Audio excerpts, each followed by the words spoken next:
Yes, ladies and gentlemen, welcome to URKG. Real Madrid's LaLiga season is officially underway, and it has started with a narrow 1-0 win over Osasuna. Xabi Alonso's first league match in charge gave us plenty to think about. Today, of course, we're going to break down what we learned from this game, from Mbappe's decisive moment to the new signings, to the tactical takeaways we cannot ignore. We're going to speak about Vinicius Jr. We're going to talk about Rodrigo's situations as well. Keep it locked in. And look, let me know, as always, before we get started, let me know in the comment sections what you think about all these topics that we're going to be discussing. And also, make sure to like the video, subscribe to the channel if you are new. But let's get into it. Yesterday, we saw Madrid dominated possession early on, struggled to open up Osasuna. First half just flew by. It was slow, cautious, almost too patient. And it showed. It showed that while Alonso wants control, Madrid still lacked that fluidity, should I say, in breaking down a compact defense. And this is what Alonso has to say about that, regarding that. He spoke about in the press conference after the game. He said, "We have not prepared well to face deep blocks yet. We have not had time. We will work on it more." So he knows, he's recognizing that. Yesterday, everybody saw it, that we could not break down Osasuna from start to finish. If it wasn't for Mbappe's goal, this could have easily been a draw. So that was one of the concerns that I have. Watching the whole 90 minutes, still winning in your first game, winning in your debut is massive for Alonso, and it is massive for Real Madrid. And it's definitely going to buy Alonso a breathing room and more time to settle in, of course. The second thing I want to discuss is Kylian Mbappé, of course, right? This is the situation. 51st minute in, Mbappe wins that penalty and then buries the penalty, calm, confident, and clinical. It's a proof. It is a proof already that what Kylian Mbappe brings to this team is just unmatchable. Nobody could do that in this Real Madrid team. The ability to decide games when nothing else is really working for Madrid yesterday. And of course, everybody's excited, and this is exactly why we brought him in. Kylian Mbappe is a decisive finisher, a decisive player. He's better than Vinny. He's better than Rodrigo. He's better than anybody we have in the team, really.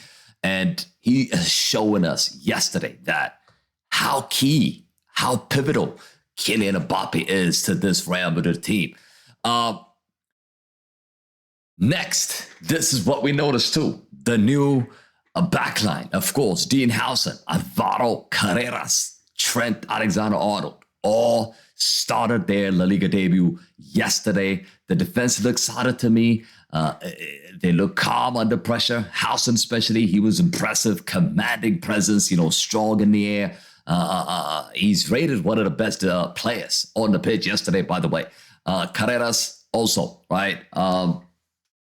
He offered width, and he gave us some attacking bounce on that left-hand side. He tried his best. He wasn't 100%, but he did his thing, and you can see what's to come from Carreras.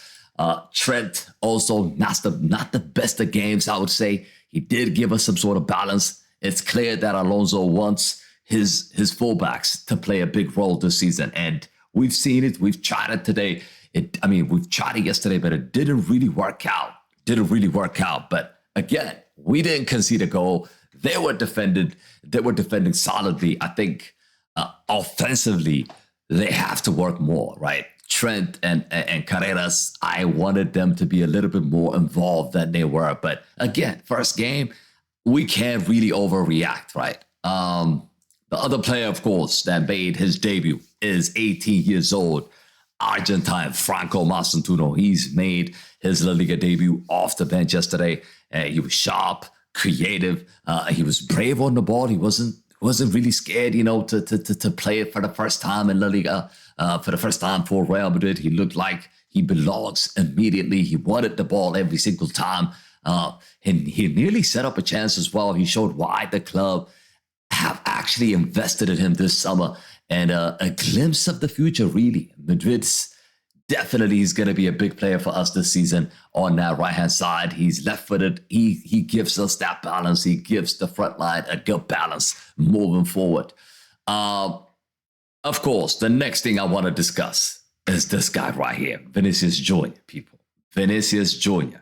And we can't, we can't ignore, right? We cannot ignore what happened yesterday. Not just yesterday, but this is a situation with Vinicius Jr. now. He's only scored one goal in his last 13 official matches for Real Madrid. And that is a big concern.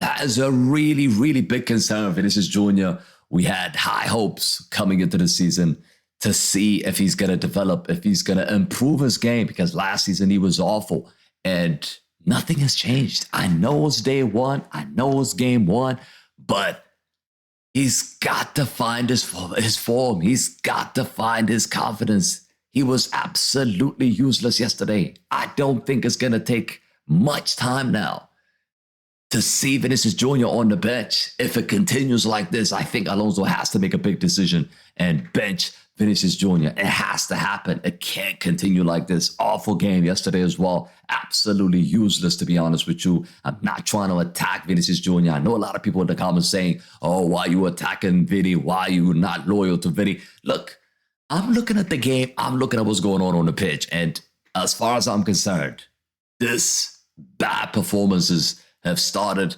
since last season, since the Ballon d'Or, really. Vinny has been awful. And that has not changed this season as well. It's day one, I know, but if this continues for a couple of games, it is a big, big concern that Vinny might find himself on the bench for sure.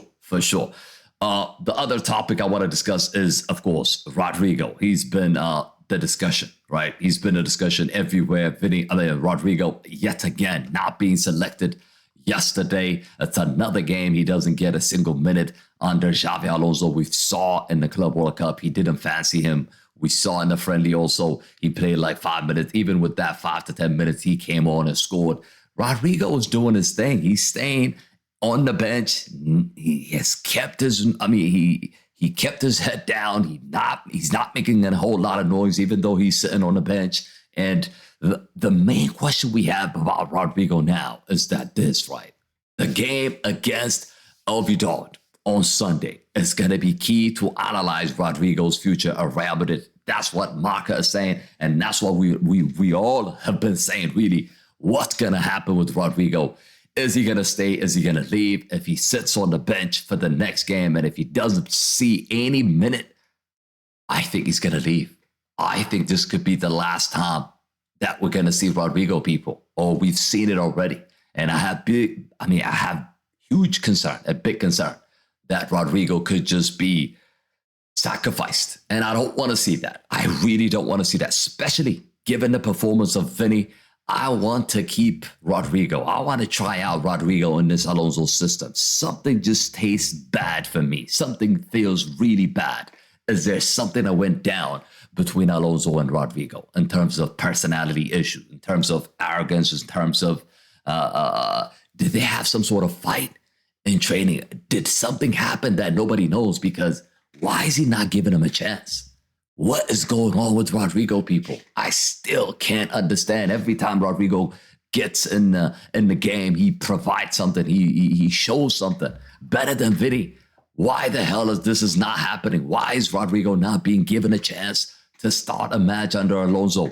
Alonso has to answer that question, of course. He has to.